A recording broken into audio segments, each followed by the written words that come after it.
Excellency, I'll keep my question short as myself. Your Excellency, former President Mahama says you were supposed to be an economic messiah, but you seem to have failed in the management of the economy. Do you have any response? The third question, third question is about what the former president supposed to have said about me being an economic messiah, supposedly, who has failed. Sometimes I get a little surprised and amazed the former president when he talks about economic mismanagement, because he should know his own record. I mean, we don't all have short memories. We really don't all have short memories. His record in economic management, what he left us with in 2016 was an abysmal record. It's just an abysmal record. We had endured doomsday for 4 years with all the destruction of industry and livelihoods that happened. People died because of doomsday in hospitals. The National Health Service was virtually collapsed. Remember, we are basically back to a cash and carry system. The National Ambulance Service was virtually dead. We had maybe about 37 ambulances for the whole country. Unemployment as a result was very high. Agriculture, GDP growth had declined to 3.4%. 3.4%. Agricultural growth had declined to 2.9%. And of course, industry growth had collapsed because of doomsday. Unemployment was high. There was a freeze on public recruitment as a result. And the banking sector was on the verge of collapse. We had, as a result, the cancellation of teacher training allowances, the cancellation of nursing training allowances. You had a 3-month pay policy for teachers, could work for 3 years and be paid. And many children could not attend senior high school because of difficulties of paying fees and so on. You had many, many challenges that he left us with.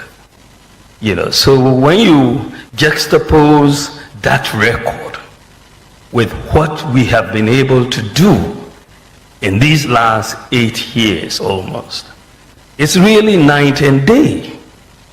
We have created at least 2.1 million jobs. The latest number I saw was 2.3 million. But let's say at least 2.1 million jobs in the last 7 years. And this is hard data I'm talking about. 2.1 million jobs.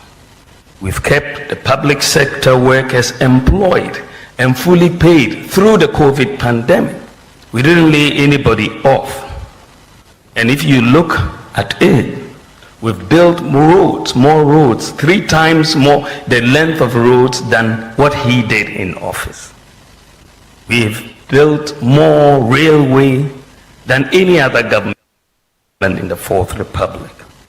Expanded rural telephony. There were 78 sites for rural telephony when we came in. Today there are 1,008 sites for rural telephony. We built more libraries, public libraries, than any other government. I mean, his time he built only 8 years, 3 public libraries, 8 years. And we've built 54 public libraries in 8 years. We've constructed about 12 major fish landing sites across the country.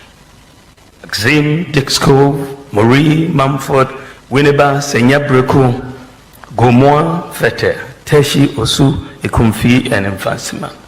Constructed 2 fishing harbors in Elmina and Jamestown.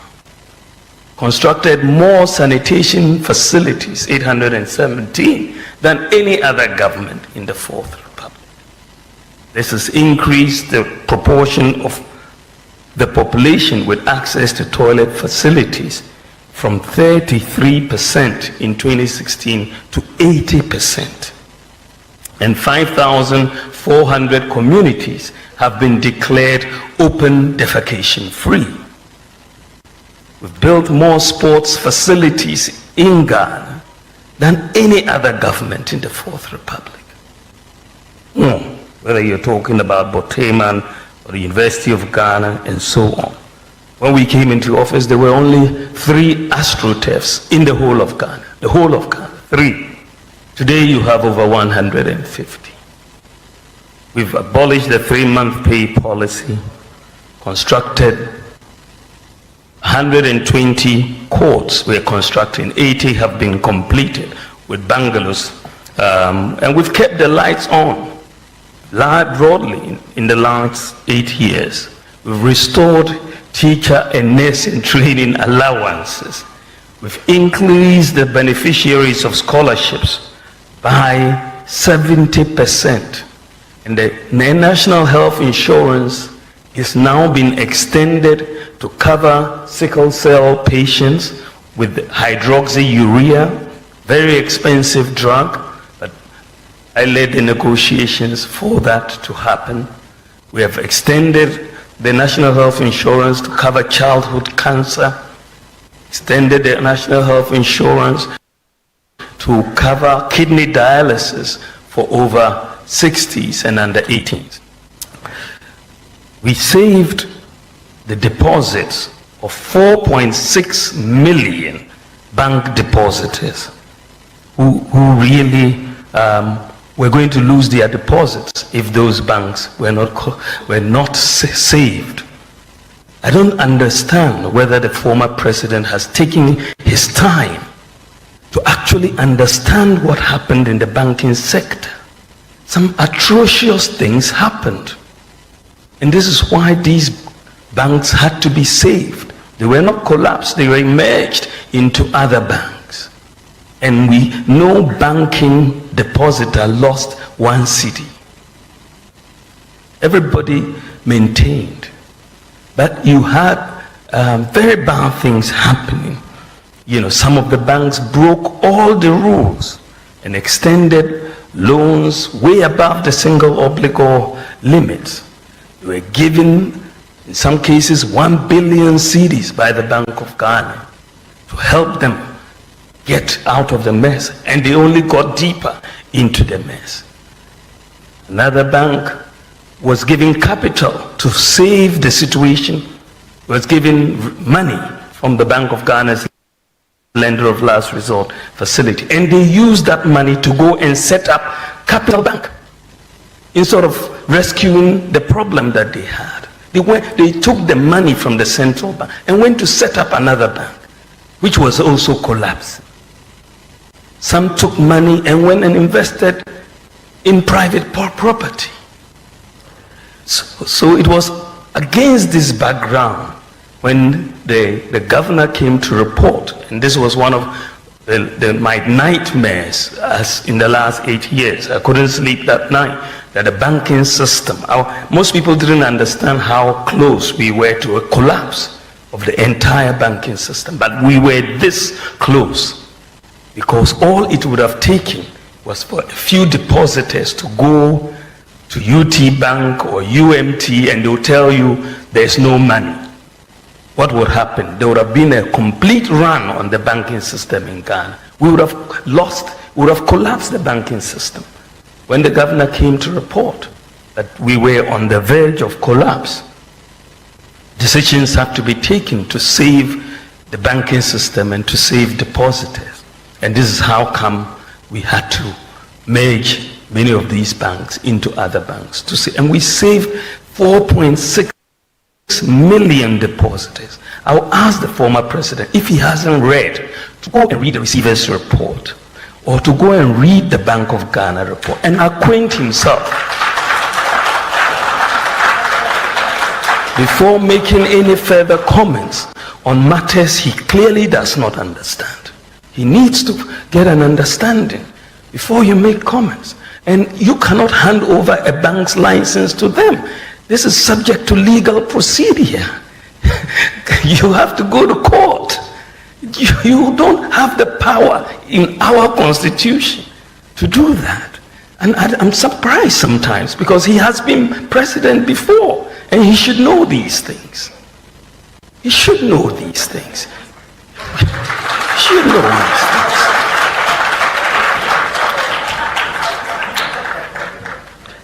Ladies and gentlemen, we have tripled the capitation grant per child since we came into office, from 5 cedis to 15 cedis.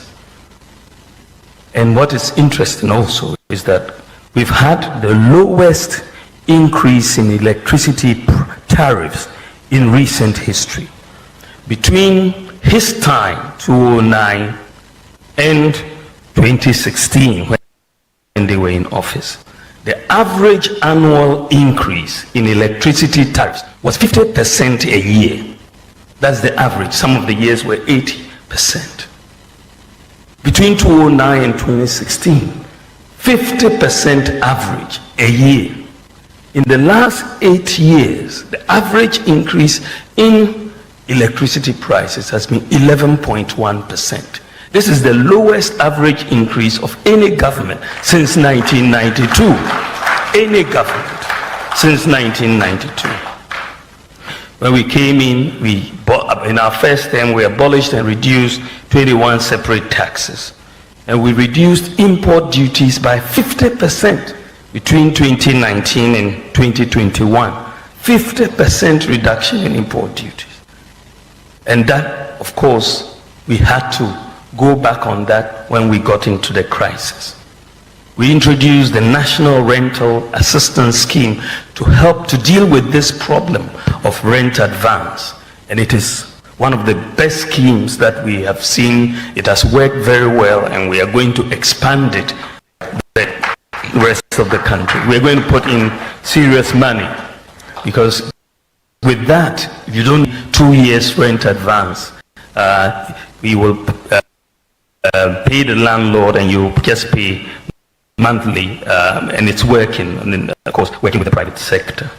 Infant mortality under our government has come down from 37.9 in 2016 to 31.7. And in terms of LEAP, Livelihood Empowerment Against Poverty, we have increased payments almost tenfold, from 49 million that we used to pay every year to 423 million LEAP payments. Now, National Health Insurance, NHIS expenditure has also gone up from 1.1 billion to 6.8 billion. During COVID, we had free water for everybody for a year, and free electricity for lifeline consumers, and all of that. We brought in over 4 million beneficiaries now under school feeding, up from 1.6 million. We've absorbed the examination fees for all students of BCA and WACSI. People were sacked from examination centers for not paying examination fees before we came into office. We've doubled the number of student loan recipients from 30,000 to 58,000, almost double. We've also, of course, introduced mobile money interoperability to make almost every adult Ghanaian have a bank account through the Momo's account interoperability with the bank account. In fact, the whole of Africa, Ghana is the only country with 100% access to financial inclusion. 100%. The whole of Africa, Ghana is the only country with 100% access to financial inclusion. what is interesting is that when I first made a statement and I said Ghana was the first country in Africa to have mobile money interoperability between banks and Momo accounts, some people decided to fact check me, and I was wrong. Yes, that they didn't understand the terrain, the fact checkers.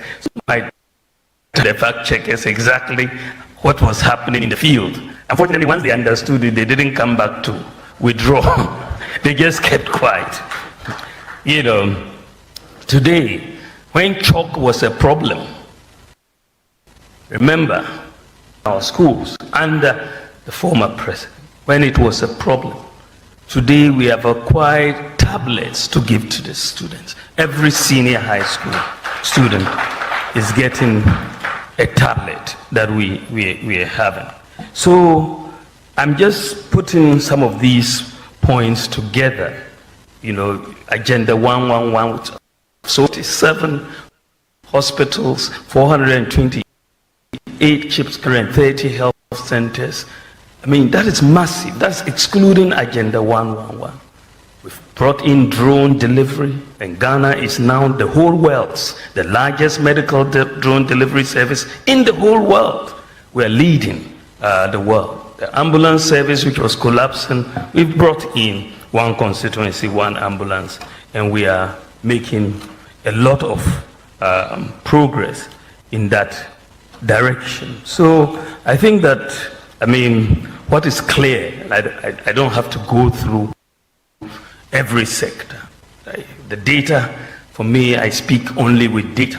The data is very, very clear that we have our government. We have outperformed the government of former President Mahama in the management of the economy in virtually every sector. Virtually every sector. You tell me whether it's GDP growth, whether it's per capita income, whether it is industry growth. I mean, virtually every sector performed. So he either does not read or he does not understand the data. You need to do one of the two. To read the data and understand what it is before he comes out to speak, because he will speak out. Because if you understand the data, and I believe that as a former president, he does understand the data. He must understand the data. And I believe that is what. So if, according to him, we have mismanaged the economy,